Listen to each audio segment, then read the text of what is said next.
All right. Good evening, everybody. Thank you so much for spending your Tuesday evening with us. My name is Sarah Abbott, and I am the Director of Resource Mobilization at RG, and I'll be one of the facilitators of this evening's webinar. So you're joining a webinar with Resource Generation, and it's about the question, how much should I give? And in particular, we'll be talking through RG's new giving guidelines, which is a tool that we're really excited to spend the evening discussing with you. This call is designed for young people with wealth, as is much of RG's programming, and we welcome folks from poor working and middle class backgrounds to the call, and excited for everybody to be here and to be in conversation with us. So as we jump in, if you're like me, you've had a full day already. So just encourage folks to feel your feet on the ground and just take a moment to take a few breaths and drop into your body. And just get present with whatever feelings or sensations or mood you're coming into the call with. And also want to ask folks to call to mind a world in which social movements are incredibly well resourced and well funded. And to just feel what that brings into your body.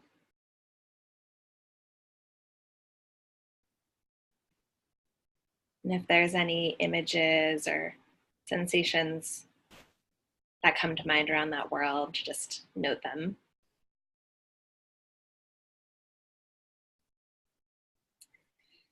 And also to notice that we're on this call with each other. We're on a virtual platform, but we're here in community for the next hour and a half with a whole bunch of other folks who are committed to redistribution.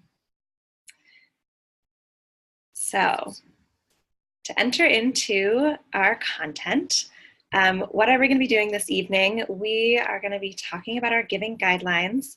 And these are something that Resource Generation, our staff, board, and our National Member Council, all of which are cross-class leadership bodies, have designed together. And we hope that these will provide a framework that will call us as wealthy people into powerful redistribution that will align us with people, the planet, and our own deepest held beliefs. So we'll tell you who our facilitators are to kick us off. Again, my name is Sarah Abbott, and I am on staff at Resource Generation as our Director of Resource Mobilization. And I'm a young person with wealth, and I got involved as a member with RG about a decade ago. And we're each going to tell you just a little bit about why we give. And one reason that I give and redistribute wealth is because it feels like such a big part of being human and being connected to other people is to give of what I have. And the process of growing around that for me is a process of becoming more and more human. And I'll pass to Jess to tell us who you are. I'm the next little circle on the screen. My name is Jess Kelly, and I was raised fluctuating between poor and working class, and I am the political education manager at Resource Generation, and I give for so many reasons, including I don't have a reason not to. It's like it is what I was raised to believe is right, and it would be out of alignment with myself and with my family if I didn't share what I've got. And I'll pass it to Katie. Hi everyone, I'm Katie. I'm the third bubble on the screen, and I am the, I am a new staff person at Resource Generation. I am the West Coast chapter organizer, which means I work with the Seattle, Portland, Bay Area, and Los Angeles chapters. And also I use she, her pronouns. And why I give, I think the reasons for my giving have shifted over my course of experience with resource generation. But right now, the reason I give is because the social justice movements need it, and because I believe in redistribution. And we'll talk more about it, but redistribution will be good for me too. Thanks, Katie. And Andrea and Rachel will be sharing more later in the call. So some quick tech things. This webinar is being recorded, and we'll have several moments where we'll ask you all to participate in some group chats. So get ready for those and really encourage you to jump in. And if you're new to Zoom, the chat is on the bottom toward the right. And then additionally, if you're on the phone and you'd like to unmute yourself, you can do that and share verbally during the chat times. And then also on the bottom left, you can show yourself over video. Do encourage folks, if you're able and willing, to keep your video on so that we can see who we're on the call with. Thanks, everybody. So resource generation, for those of you who are new to our work, is organizing young people with wealth, and we're working toward a vision in which wealth, land, and power are equitably shared. And we believe that the way we're going to get there is through supporting, organizing with, and funding grassroots social movements that are led by people who are most impacted by the issues that they're facing. So that includes people in the global South, people of color, poor and working class communities, women, queer and trans people, people with disabilities, and more. And that the leadership of those communities is our best hope for achieving our visions of the world that we want. We also believe that young people with wealth have really meaningful roles to play in supporting that visionary leadership, and that we can organize our communities, we can fundraise, we can be donors, and that the work we do is part of a coordinated strategy to systemically redistribute wealth and to repair the harm caused by wealth extraction. And that giving money and redistribution, which we'll be talking about today, is one key action that we can take with resources that are under our control or within our families and communities. We're currently living in the most extreme wealth inequality in modern history. And as young people, this stops with us. So our first group chat is upon us. And we'd love to hear from folks just briefly, first thoughts. What's important to you about this topic, or why did you join the webinar today? And you can type your answer in the chat box, and you can also include your name and location so we have a sense of who's on the call. So what's important to you about giving and redistribution, or why did you join the webinar today?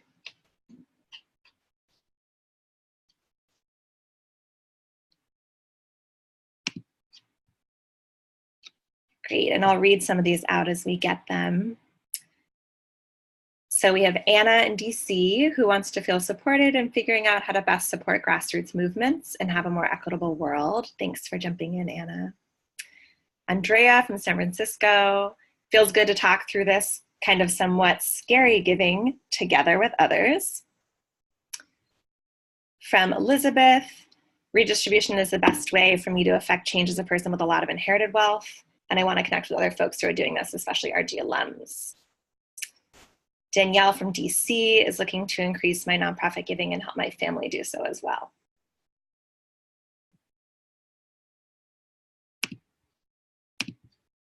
Anne from DC, love that DC presence. I grew up giving to charity a lot, but I want to know more about how to give in a way that redistributes wealth and actually addresses problems, not just as a Band-Aid. Awesome. And Molly in Brooklyn wants to hold myself accountable to bolder giving. Great, so feel free to keep chatting those in, and folks can check those out.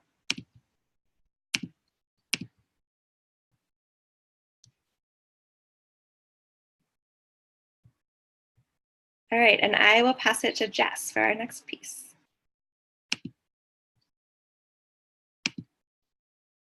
Oh, you're muted. Excellent. Thank you. I'm like also still reading the chats that are coming in. Thanks everybody for sharing those. So there are some background values and thoughts that inform some of the thinking on these giving guidelines, and I want to share those with you all so that you know and ask you to add to them. So some different thinking that went into to these giving guidelines, or this backdrop for them, is the recognition that people come to wealth from all different backgrounds. And so for some people, that's a story of pride and triumph. For others, it's about heartbreak and loss. And for others, there's a lot of scarcity or greed. A lot of people have a confusing combination of all of these things. And for some families, wealth has been generated through war and imperialism, while for other families, wealth helped them to escape war or imperialism. And so we recognize those different backgrounds, and then also recognize that whatever the background, all wealthy people have benefited financially from an economic system that accumulates wealth by stealing land, labor, and lives of poor people.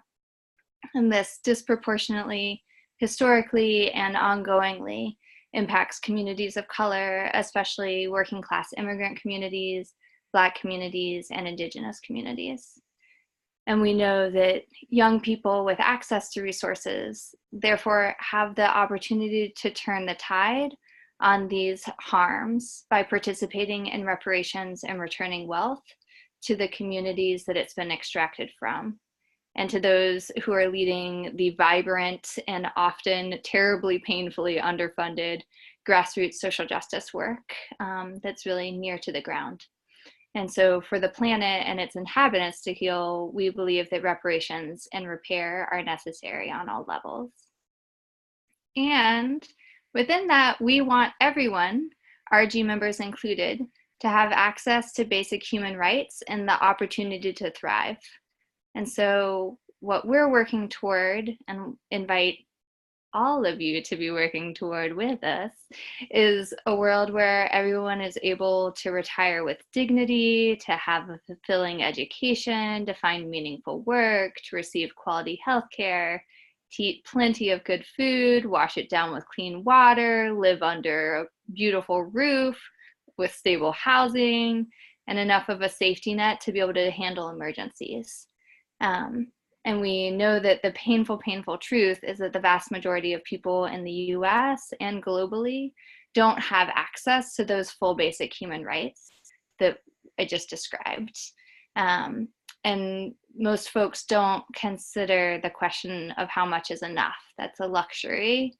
And so we are asking for folks within RG, for people with class privilege, to share more of the risk. And in order to do that, we know that we've got to be brave and bold. So making a commitment to wealth redistribution often means going against societal or family norms, which are very much about keeping everything private, oftentimes, and committing to transforming ourselves in the process. So it means learning to find safety in relationships and communities rather than in bank accounts or investments, or investing in ways that actually do build safety. And it means being willing to change our personal standard of living so that our collective standard of living can improve. And as everyone does, young people with wealth have a really incredible opportunity to act on the side of justice. And by fueling and amplifying the power of social movements with hearts, bodies, minds, and resources, can be part of that, part of working on that side of justice. And so those are some background thoughts that went into thinking about this. And my question for you all is, what values or beliefs inform your desire for redistribution? What would you add to this list of what values or beliefs inform your desire for redistribution?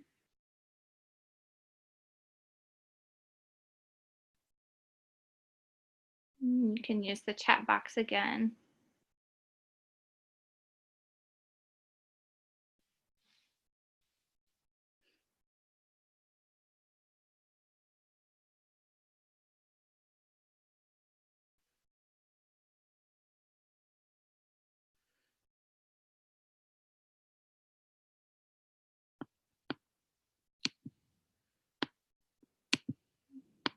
So folks are saying safety comes in community and solidarity, not in wealth, all of the above. I believe that wealth is isolating and redistribution intertwines all our fates. My belief is that I only have the wealth I have because of a lucky accident. I believe in unity of all people. Redistribution is empathy. Someone else saying reparations for historic injustices. I just want to like read these all day long. It's nice.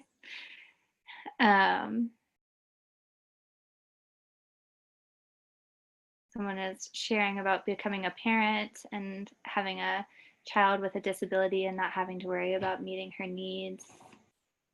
And someone else is saying, we, those of us with wealth, really don't need that much. It's true. There's plenty for everybody. Thank you all, and can again continue to add whatever values feel important to you to share into the box as you like. I'll pass it to Katie. Thanks all for sharing. The group chats are my favorite part of RG webinars, so I'm excited to see all your messages. And so I'll be setting a little bit of context. And so we're going to go to this graph. And this graph shows household net wealth by race. And so if you can see the navy blue line at the top, that represents white household wealth. The red one represents Black household wealth, and the light blue one represents Latino household wealth. And this shows the median household net wealth among white, Black, and Latinx families in the U.S. between 1983 and 2013. And if you look at the 2013 numbers, you'll see that the median household net wealth for white families was $116,000. For Latinx families, it was $2,000. And for Black families, it was $1,700. And to note that this the median wealth for Indigenous folks in the U.S. is excluded in this chart, but it was $5,700 in the year 2000. And this is pre-2008 recession, in which everyone on this chart had a decrease in wealth, and we can assume Indigenous people's wealth also decreased in that time period. And the reason that we're talking about redistribution is that there's this massive wealth divide, and it's racialized. And if you think about what a divide looks like, to me, it's this big gap in the chart. And this next slide has a statistic that demonstrates how class and wealth are maintained across generations among people with privilege.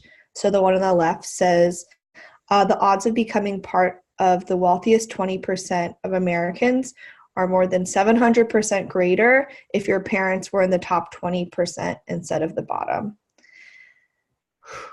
And the one on the right says that a 2018 study showed that the most important way in which families maintain their wealth is the transmission of wealth to the next generation through supporting children's education, their ability to purchase a home, or to get married.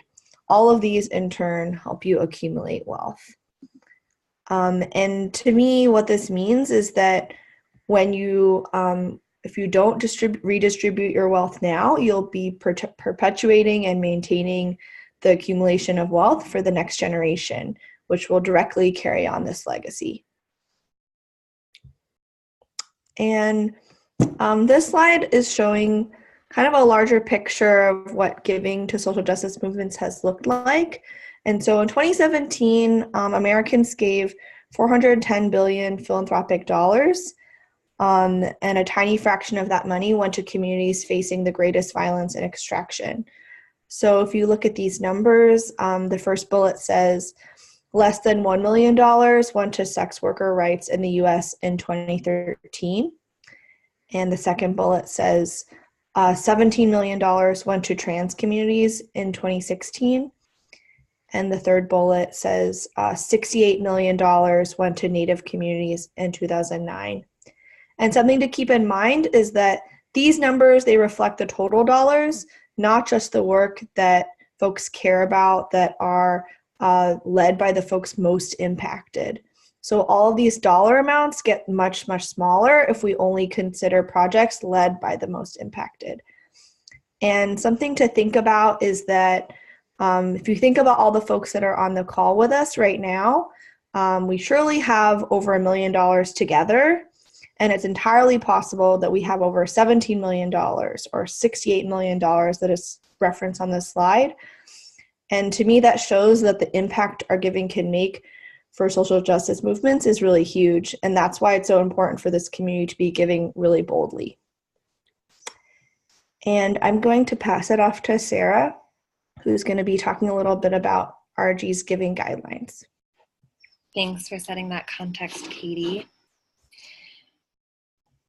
So to dig into our giving guidelines, so we're going to talk through this set of guidelines that we've developed and encourage folks to notice what you feel as we talk through the guidelines. When we are thinking about redistribution, that the ask of redistribution really asks us as wealthy people to go against deep societal training that we usually receive through institutions and family and class privileged community. And when we think about redistribution, it will inevitably bring up feelings, which I know for me range from like excitement and hope and inspiration to things like fear and shame. It could bring up anger or feeling numb. And we approach this work not in a way that's like, you know, don't have those feelings or figure out how to manage them on your own, but actually that the only way toward redistribution is through our feelings and through doing that together and in community. So the guidelines that we've developed are not meant to demand perfection or to shame folks with wealth, but to call us forward into action and transformation. And that we really invite folks to grapple with these guidelines and do so in community.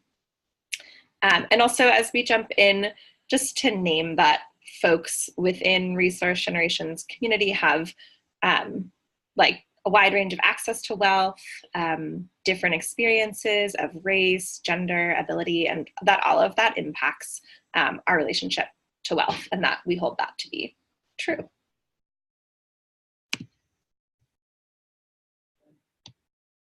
So the central part of the guidelines is this.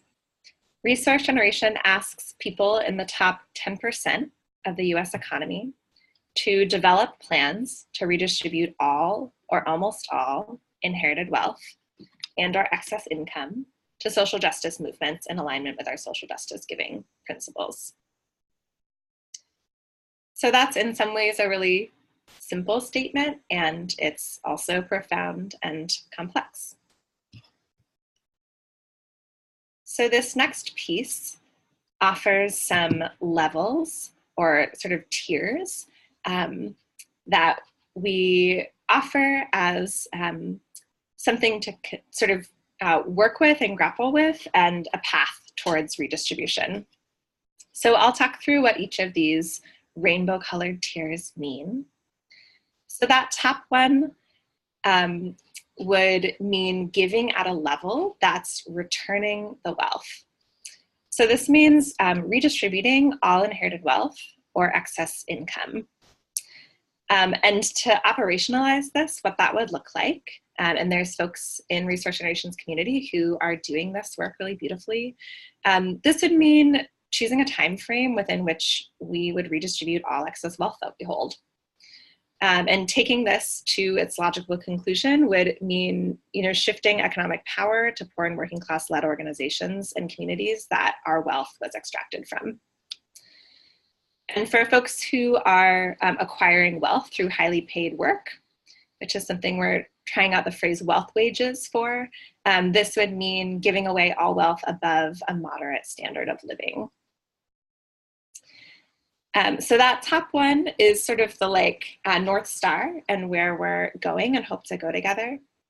And then to build up to that, I'm going to go down to that blue one at the bottom and describe kind of moving up to the top. So there in the blue line where it says start the journey, giving 1 to 7%. This would be giving between 1% and 7% of your assets annually. So something we encourage folks to do is to calculate how much am I giving and what is that in relationship to my assets and or to my income. And in the stock market, where a lot of those of us with wealth have money invested or our families have money invested, average stock market gains every year are about 7% of assets. And so if you're invested in the stock market and giving less than 7% of assets, then we're accumulating more wealth off of the wealth that we have. So this sort of tier would indicate continuing to accumulate more wealth while also beginning to give away money. And a lot of folks who are coming into Resource Generation's work might be like starting our path towards redistribution at this level. The next tier to think about is this green one that says say no to making wealth off of wealth. So this would be giving at 7%. So something you could do is calculate what would 7% of my assets be. And what that would mean would be like generally pausing on wealth accumulation. So if you're giving about 7% of assets, that would be not making more money this year off of wealth that you or your family have access to currently. That yellow tier in the middle says begin to spend down. So we would encourage folks to think about what would giving 10% of your assets or higher mean. Or if you're acquiring wealth through work, giving away 10% or higher of your annual income. So at this point, with that 10%, you would start to spend down wealth that you have access to. That orange tier says partial redistribution. Another way we could think about this is escalating redistribution. So one way we encourage folks to think about this would be that if you're already giving more than 10% of your assets or income, to set a goal to double your giving every year for the next 1 to 3 years to be building up that redistribution. So these are some tiers and some guidelines. We did want to note that if you're someone who has class privilege but doesn't have very much current access to wealth, you might be inheriting more in the future or making more in the future. We encourage folks to make a giving pledge at a level that reflects bold giving for you, also to be thinking about fundraising family, and that we're actually excited to like build out that kind of piece of our giving guidelines more, and we'll be having some conversations with folks in the next few months. Everyone starts somewhere, and whether you're just jumping in or you've been kind of grappling with this stuff for a long time, the important thing is to be taking action, to learn and to keep moving, and to also keep pushing ourselves and sort of noting like, where is my comfort zone and what would be really challenging for me. And again, to stay in community with the RG community and other folks while we do this.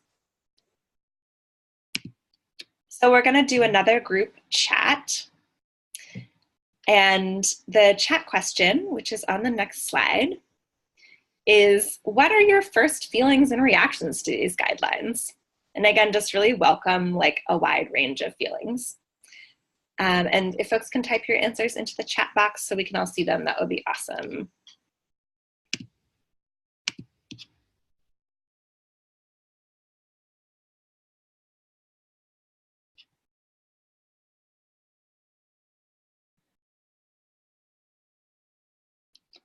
So starting to see some answers. Excited, stoked with 2 exclamation points. Range from gratitude for someone finally telling me exactly what to do to a bit of scarcity, fear, and perfectionism. I appreciate the method to the madness. Happy and curious for more specifics. Weirdly anxious. not about my standard of living or anything, just about how much I don't know. Gratitude and a sort of calm, because there's so much more clarity. Second, clarity. Confused. To me, the biggest question is, what is excess wealth? Great question. We need, I think, more money for retirement. So how do we decide what's above that? Gratitude for this and how. Awesome.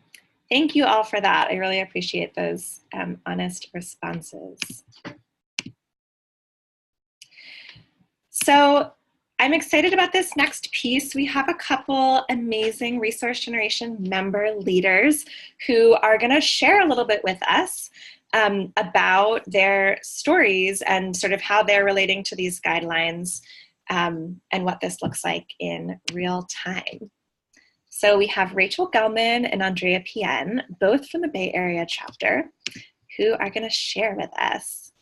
And Andrea, I'm wondering if you would be willing to go first. Yes, I am willing to go first. Okay, great. Do you want to just tell us briefly who you are? I'm Andrea Pien. I use she, her pronouns. I live in San Francisco and I'm a chapter leader. It's kind of hard to hear you, Andrea. It's like a little muffled. Okay. Sorry to interrupt. No, thank you. Let me get a headset. And then do you want to go, Rachel, while I go? Yeah, great. Let's have Rachel go first then. Yeah. Thanks. Rachel, who are you? Hi, everyone. My name's Rachel. I live in Oakland, and yeah, I've been involved with RG for a little over 4 years. I'm a former chapter leader in the Bay Area and do some high net wealth organizing. And yeah, that's like my RG bio. Awesome. Great. And Rachel, can you tell us a little bit about your current access to wealth and your giving and where you fall in relationship to these?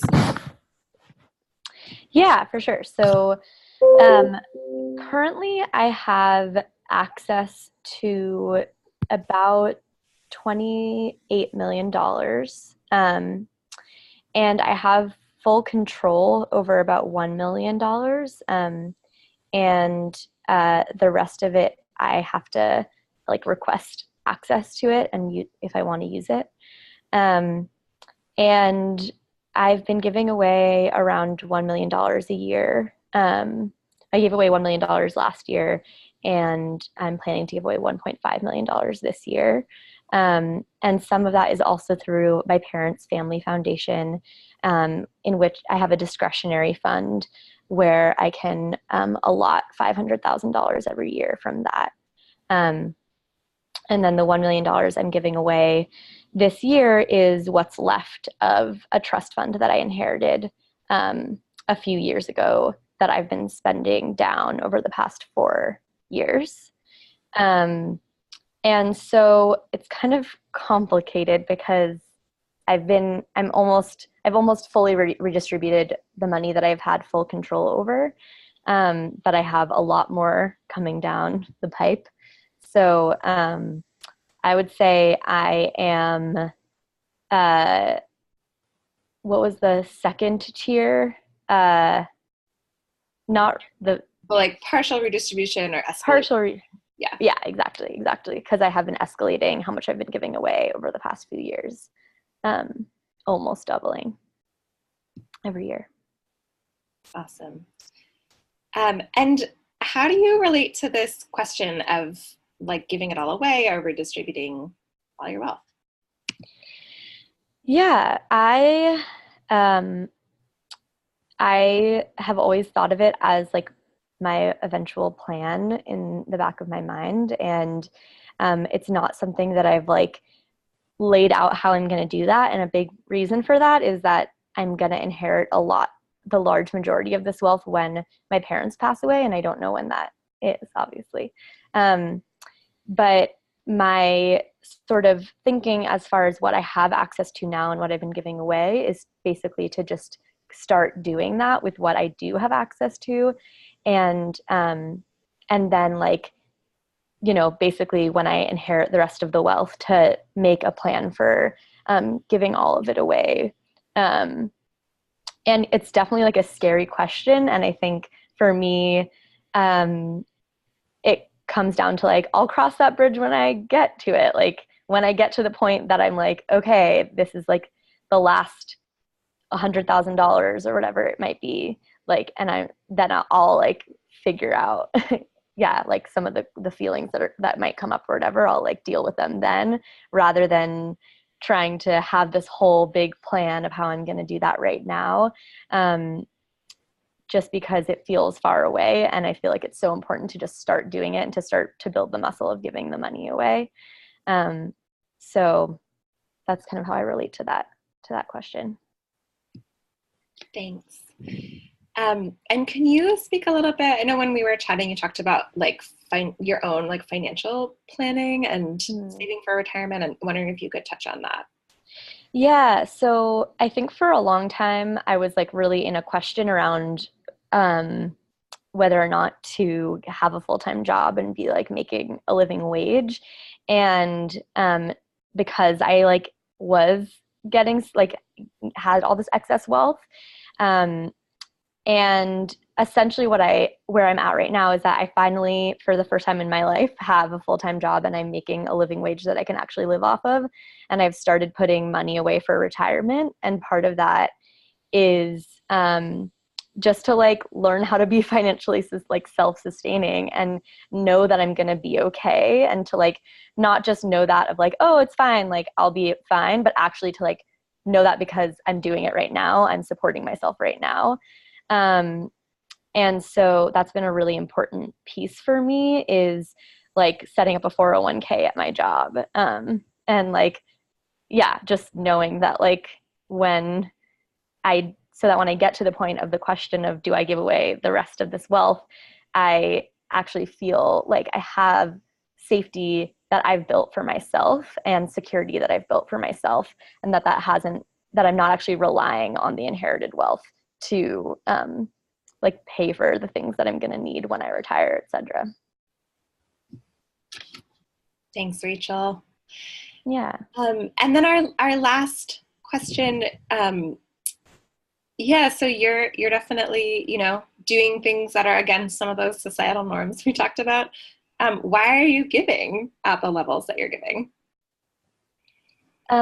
Yeah, I think to me, it just feels really obvious. Like there's nothing in life that I want more deeply than to like end white supremacy, end capitalism, end the patriarchy, like all these systems that to me seem so clearly intertwined with like the enclosure of wealth amongst so few people in the world.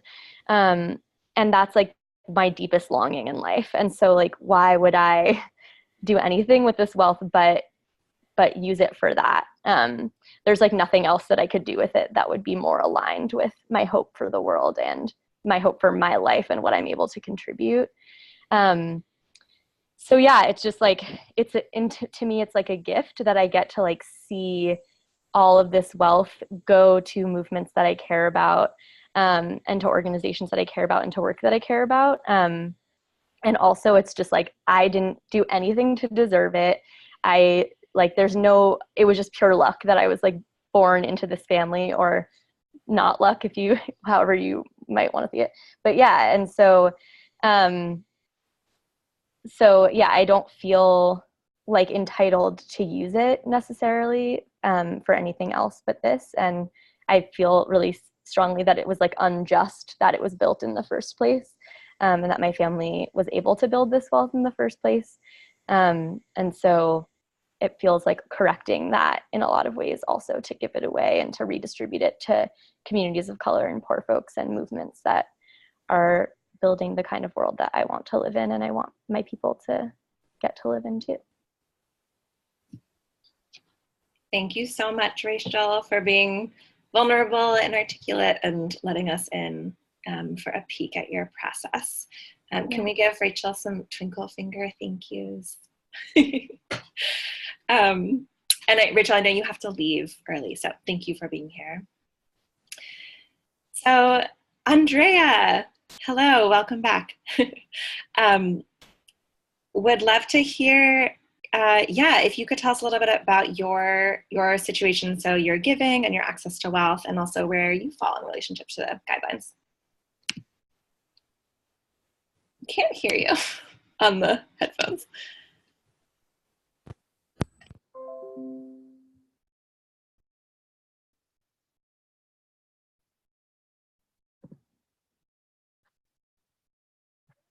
Do you want to say something? Oh, I think Andrea's maybe calling in. Yeah, okay. For folks on the phone, we're just pausing for a second.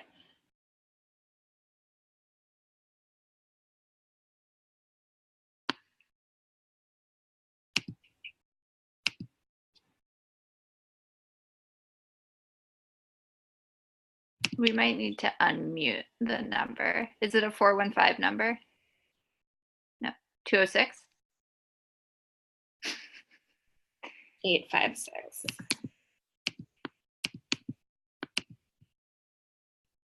Sarah, you want to unmute? Okay. Andrea, can you say something? Hi. Yay. Yay. I always have sound errors. Okay, so first question was introduce myself. Yeah, who are you and what's your access to wealth and your current giving? Okay, so I'm Andrea. I'm from the Bay Area. I use she, her pronouns. My current access to wealth. My current access to wealth is I have about $80,000 in the stock market, and about like $50,000 in retirement savings. And I'm giving at the 10% level. Can I mute my computer? Yes. Is this better? Everyone mute yourself. Okay, awesome. Sorry. Okay. Yeah, I'm giving it the 10% level. And what was, sorry, I got distracted. What else did you want me to say? That's great. And where do you, so you said where you fall in relationship to the guidelines. And yeah, if you could say a little bit about like how you've made decisions about how much to give and how you've sort of gotten to this point in your giving. Yeah, so like pre-RG, I was only giving to NPR. And post-RG, I learned about social justice giving. And so kind of similar to what Rachel and the rest of you guys have said, I've really like taken that to heart. Just believing in the social justice giving principles, that those most affected by the giving should be the ones who make decisions about how the money is used. And so I've been giving to organizations like the Bread and Roses Fund in Philly, which is where I'm from. I've been giving to the Black Organizing Project, which is in Oakland and is about like ending police presence in Oakland schools, because I work at a private school. So like liberation from an education front is also something that I truly value. I give to Critical Resistance, which is a prison abolition group. And part of my doing that was I went to like an education session that they organized in the Bay Area chapter. Yeah, that's how those are some of the things that I give to. And I still give to NPR, but like not a whole lot of money. Awesome. And can you say a little bit more specifically, I know when we had talked, Andrea, you were talking about how much you give out of income, and then about that in terms of wealth you have in the stock market as well. Yeah, sure. So I have $80,000 in the stock market and I make about $70,000 a year. And I'm giving 10% of each a year. So It's about $15,000 a year. And the way that I do it, there was a question that was like, how? Like, I feel like sometimes the devil is in the details, and the way that I do it is through like monthly recurring charges to my credit card. It's super easy. Just figure out how much a month you need to give, and then give that. And you don't have to like make time to do it at the end of the year if that's annoying for you. Great, thank you. And can you talk a little bit about your family wealth situation? So sort of how do your choices about yourself relate to your like larger family and safety net situation? Yeah, so I'm also a high net wealth person. I don't actually know how much money my parents have, but similar to Rachel, like the biggest chunk of my money is going to come when my parents pass away. And I don't know how much I'm going to inherit, but I do know that it's at least 12 million because they do this like sketchy trust situation that to avoid taxes. That only applies if I'm going to inherit $12 million or more. Yeah, so I've also been trying to organize them. We have a donor advised fund with about $3 million in there, and I've been trying to get them to give more to social justice issues and to give more. And I'm hoping to start a conversation around spending down. I feel like right now there's still a bias towards this like legacy perpetuity thing in my family. But I'm trying to start a conversation to argue in favor of not having it last forever. Thanks. And what gets hard or sticky for you in these questions, and where are your growing edges? Yeah, I think it's like so tied up to classism and adulting. Most of the money that I have is managed by a financial advisor that my father chose, and I don't have enough individually to move it to a different financial advisor. And so there's a lot of like, I still feel a lot of internalized shame around like potentially having to ask my parents for money, even though like I know if I did, they would definitely say yes. But there's this whole idea of like, can I live within my means? And like, can I be like the like financial services world has this lingo around being a good steward of the wealth that the like first generation has created, and my dad is the wealth creator. So there's this like somehow this like measurement of success, like if we preserve the wealth, we're somehow like successful or good people. And I know that that's like stupid and doesn't make any sense, but it's still internalized in a part of me. And the other thing that's sticky is like being a woman of color, and there's this sense of like money as protection or a buffer against all the messed up things that happen in the world. And I've found that like to be part of my reality. Like we moved to a kind of racist neighborhood and we hate it, so we can just move somewhere else that's like slightly less racist because we have the resources to do that.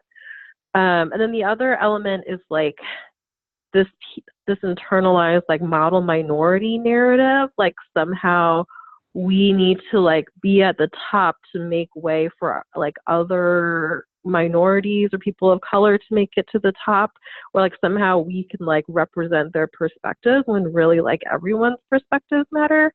But those are kind of sticking points too, just a lot of mixed messaging that I get from meritocracy capitalism around that, as well as fear. Thank you so much, Andrea. Really appreciate also your honesty and vulnerability and sharing with the group. Can we give Andrea some twinkle finger appreciation as well? Thank you. Yay, thank you. Awesome. We know folks probably have a lot of questions for Andrea and Rachel, but we're gonna keep moving given our webinar format. And I'm gonna pass to Katie for the next section. Thank you again to Andrea and Rachel for sharing. And I wanted to talk a little bit, Sarah and I are going to talk a little bit about what do we have to gain from redistributing wealth as wealthy people. And I think for me, that's a new thing. And so I'm really excited to talk about it with you all.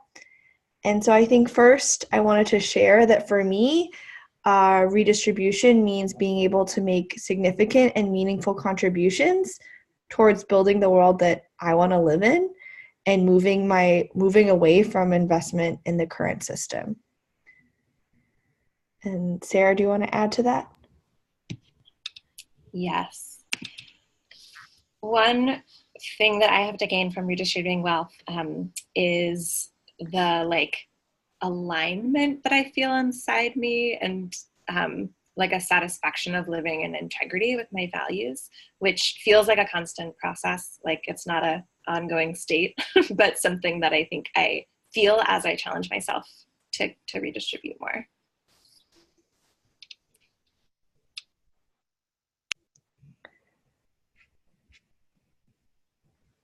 And a few more things just to chew on about what redistribution can mean.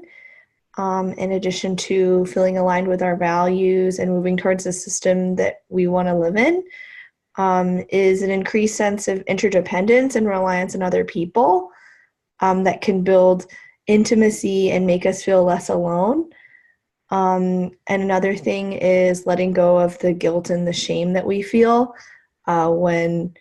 that we have so much of while others are struggling. And is there anything I'd like to open it up for folks to add in our group chat and then for people on the phone? So the question again is, as wealthy people, what do you think that we have to gain from redistributing wealth?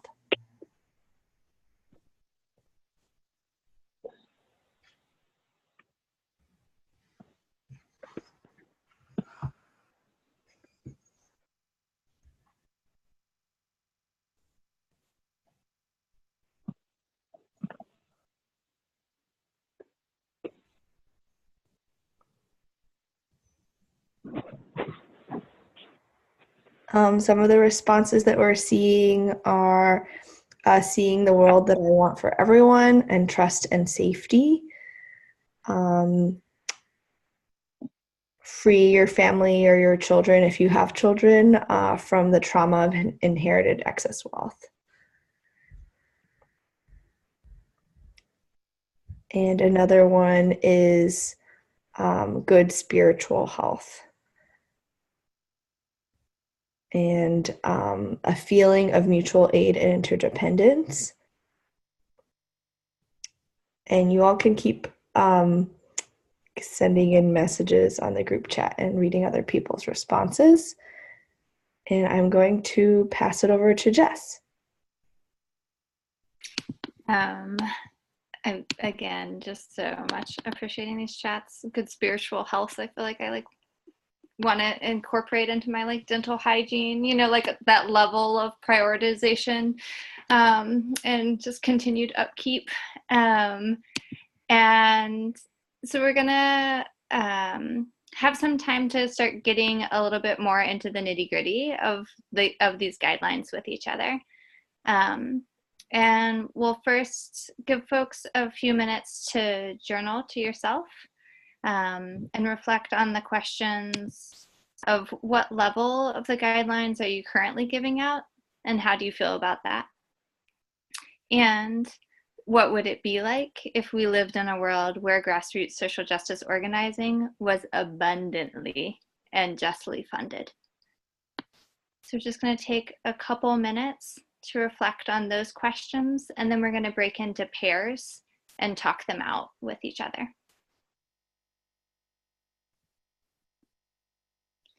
So I'm going to repeat for folks that are on the phone. The questions, the prompts for reflection are, what level of the guidelines are you currently giving at, and how do you feel about that?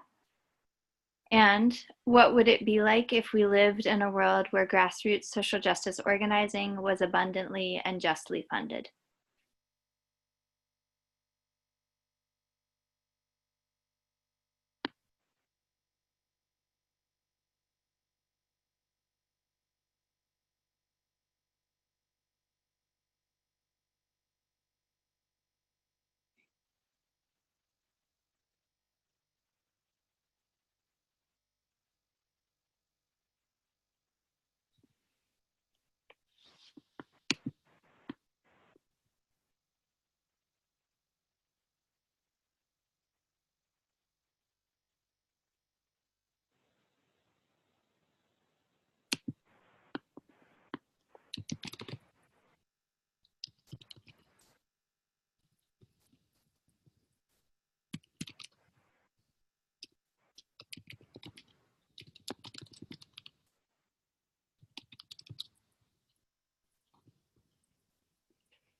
Okay.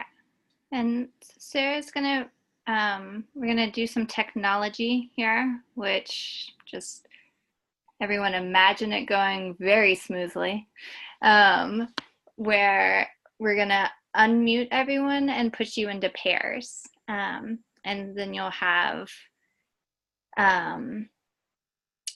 some minutes to discuss the questions you were just reflecting on, and why does it matter to you to redistribute boldly, and what pledge amount this year would honor that desire.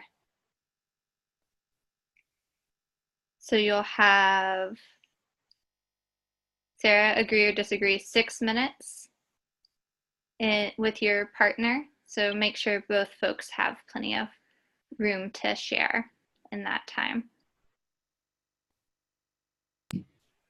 Jess, I think folks have a little more chat. Oh, we're good on, anyway, 6 minutes sounds great. Sorry, I was getting confused. Okay, I am setting folks up in rooms. If you're on RG staff, you will not be in a pair. Just give me 1 second. And you'll be put in a room and then you'll automatically come back. Yes, if you are with someone, you all can stay together towards the question in that chat box.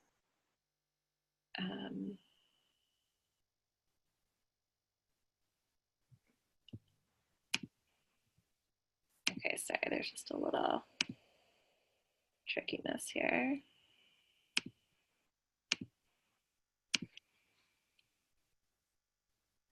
Okay, Andrea, I think you're gonna be on video, not on phone. Okay, here we go. Great, meet back here soon.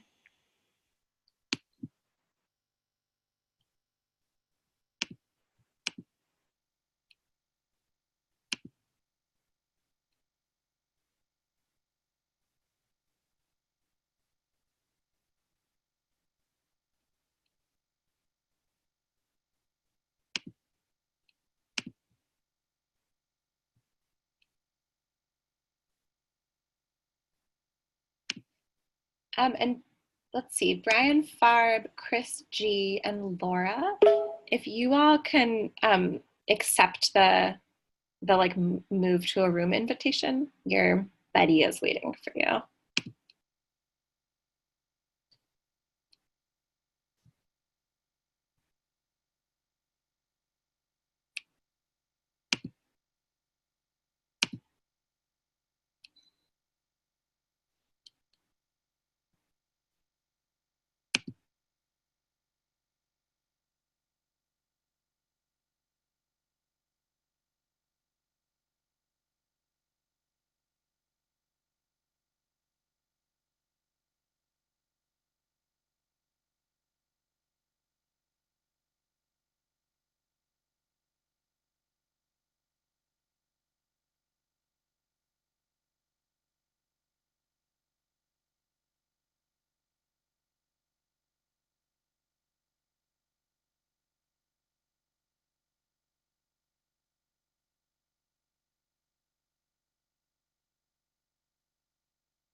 Okay. I think we should have everyone. I'm here. Great. Amazing. Thank you, technology, and thank you, everyone, for whatever you shared with each other. We have some minutes now to just chat with each other about what stood out to you from your conversation. Not looking for like Katie's not doing shit, you know, not getting into like each other's details, and also that's not true. But just a general sense of like if there's anything that you're that stood out to you, and also if there are particular questions that you're sitting with around the giving guidelines. So yeah, you can chat, and you can also unmute yourself and just share verbally over your preferences. If you have problems unmuting yourself, let us know.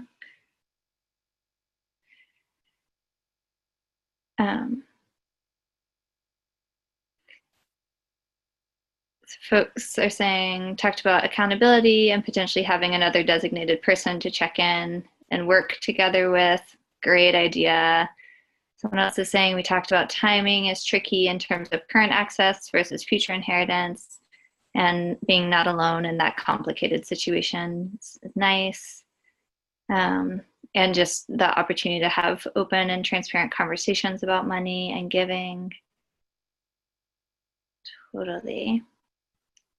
Anyone want to brave the unmute button and share some of what you're thinking about?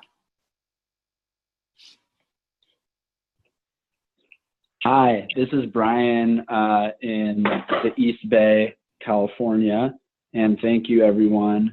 And I'm personally having an experience going through the process of this webinar of feeling like there's a whole lot of nuance in this conversation that I'd love to like get deeper into, and that it feels very broad brush. Totally. Such is the way with the webinar. Brian, is there a particular piece of nuance that you're wanting to call in or bring in for yourself?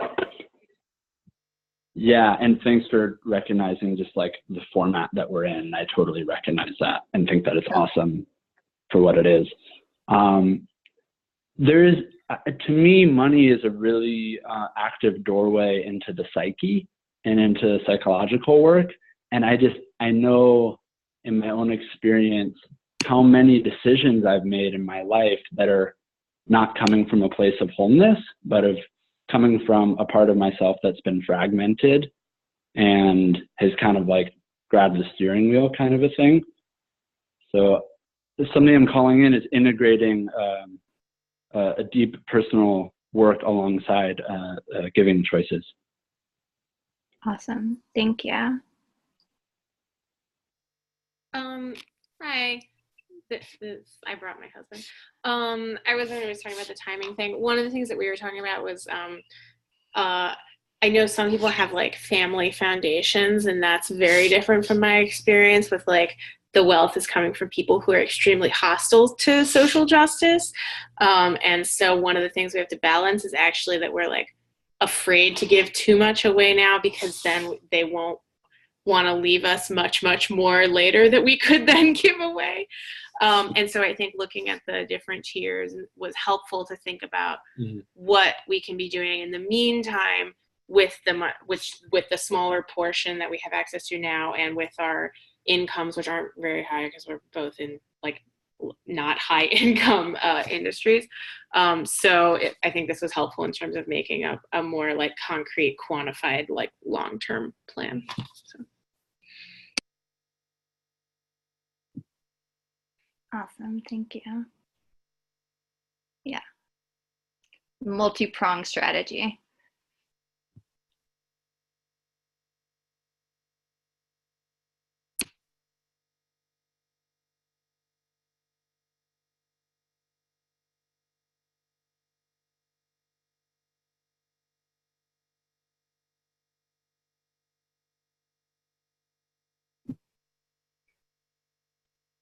How about for other folks? What are you sitting with or grappling with around the guidelines? This is Anthony in Durham, North Carolina.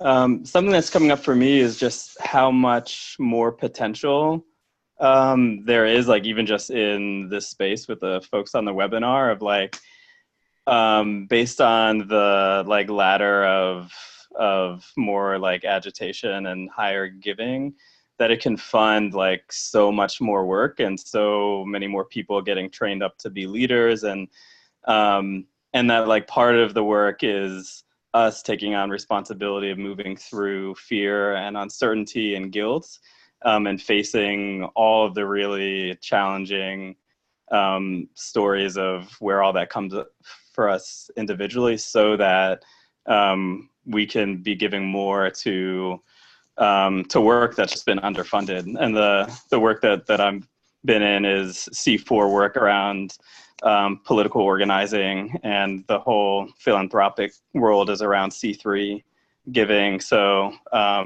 really excited about the work that RG's been doing to activate and agitate folks with wealth, so that that type of work can be funded more, because I think that's what it'll take to defeat the far right ultimately. Yeah. Thanks, Anthony. Nice to see your face. You too, Jess. Me. I'm seeing in the chat box too, someone said we had a hard time imagining what the world would look like if grassroots social movements were well funded, which is so striking, right? And part of what you were just saying, Anthony, reminded me about, we did a webinar on right-wing philanthropy, and one of the things that stood out to me was how dramatically outfunded the right is. Like the number that I heard that was an outdated number was for every $1 of social justice organizing, there's $150,000 of right-wing funding, which is a really good reminder both of what is possible when you're funding to scale and of the necessity of folks who care about justice dramatically upping the scale in which we're giving, and the strategy and determination with which we're doing so.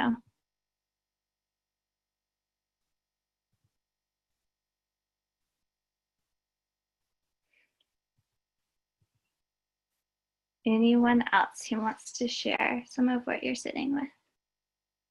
Yeah, so my group, we were talking about, hi, I'm Sarah. I go by she, her. And my group, we were talking about how sometimes percentages can be really scary when you just think of that number in absentia, where it's just like, oh, like I have this number. And if I don't have this number, then I don't have this number. And this is sort of a lacking. And one thing that I was thinking about was a way around that is more to think of like what groups you were excited to give that to and what they could do with it. So not only like what if all groups were funded this way, but what if like you were a part of this group specifically having it, and what would they be doing, and having something that's connected to you, as opposed to like sometimes percentages can be really scary. And also that access is complicated and you have to deal with complicated family dynamics. And that I'm really feeling people there. And community helps. Totally. Thanks, Sarah. Yeah, I feel like it's something that I'm really learning about with the percentages, is what a big deal that is. Like, it's so different to say like, oh, I gave $1,000 versus, oh, I gave 0.0002%. Like the difference in that zoom out is so huge for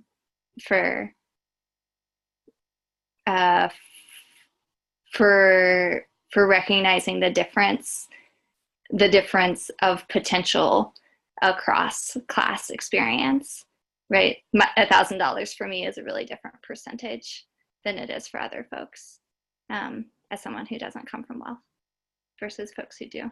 And so learning to talk less about numbers and more about percentages is like something that totally feels terrifying and important to me too.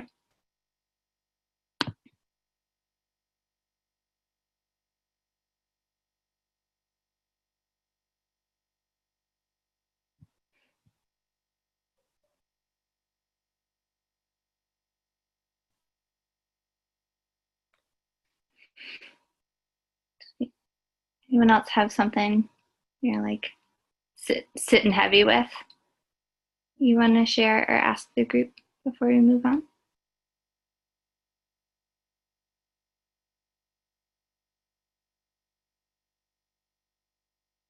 Hey, this is Matt Smith. Can you all hear me? Mostly, yes. Okay. I think there is a sort of interesting conversation that was just starting in the group chat, and I sort of wanted to bring it to the full group, where I think that the percentages, especially thinking in terms of percentage of assets, not just income, is incredibly powerful. But then I think one of the questions is percentages of what? And I think that you can think about, I guess, the exact definition of excess wealth, because I think most of us, or I don't know, I mean, I want to be prudent about saving for retirement, for a comfortable and safe retirement. And so, you know, I don't know, I think there's an interesting sort of financial advisor, where should I be for retirement aspect to all of this. You know, and above that line, you'd want to give away everything, but there is some amount that you need for retirement. Totally. Thanks for that, Matt. And Sarah just linked in the chat box the Guide to the Full Giving Guidelines, which includes some financial planning aspects and things to think about there. And I will say that part of what you're touching on is part of a touchy conversation that we have gotten to grapple with too, of like, what does it mean for some folks to start with a retirement and other folks to spend their entire life working towards it? Yeah. And, you know, which is just real. And I think something that folks find different places for themselves around. And I just will I just say that to remember how important perspective is and how easy it is to lose it. Yeah, absolutely. Totally. Thanks. Sweet. Well, I'm going to pass it to Sarah and Katie, who are going to close us out. Yay, thank you all for continuing to share.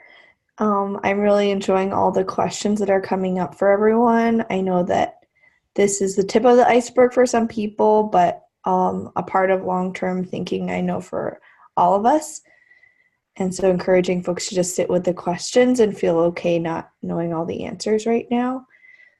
And yeah, I think that after thinking through the value and the need for redistribution and what it means for us to do that, all through this call and maybe time folks have spent before this, it's really important for us, especially for me, I know this is important, to hold ourselves accountable to that and not just be ideas kind of floating around our heads. And so signing the pledge, the RG Giving Pledge is what I'm going to be talking about, is part of that. And so RG has a pledge in which you can commit to how much you're going to give for the next 3 years to social justice movements. For me, what that means is that you get an email back, so it's permanently in your email, and RG has a record. So there's this bigger level of accountability, so you can hold yourself to what you believe in and how you want to redistribute wealth. And currently we have 129 people who've signed the Giving Pledge, and our goal is to have 175 people sign it. And so my ask for you all is, will everyone on the call sign the pledge? I'm asking if folks can sign the pledge right after this webinar, just so you don't forget. And we will be sending out the link, but it is also on the next slide. And the next slide. Thank you. And so the link is there to the Giving Pledge. And another thing for folks who are new to Resource Generation, Resource Generation encourages people to give up to give 10% of their overall giving to social justice movements, so the 10% of this bigger amount to Resource Generation. And what that means for me is a commitment to organizing other young people with wealth to also be redistributing money. So it's not just me doing that, but it's supporting Resource Generation as it was organizing other people like me all over the country. And so I'm asking you all, will you join Resource Generation as a member or renew by the end of the year? And the link is right there to do that as well. And I am going to pass to Sarah if Sarah has anything else she wants to add. No, that was awesome. We're just really excited to have folks joining in community together and signing this pledge so we can help each other really stay on course and keep moving towards this work that is bold and challenging. So please sign it and join RG as a member if you're not one already. And yeah, keep joining us as part of your chapters, as part of this, our webinars. And if you need any help getting more deeply plugged in, please, you can email any of us and we'll send out a follow-up email with our contact information. Thank you all so much for spending the evening together. Have a good night. Thank you all.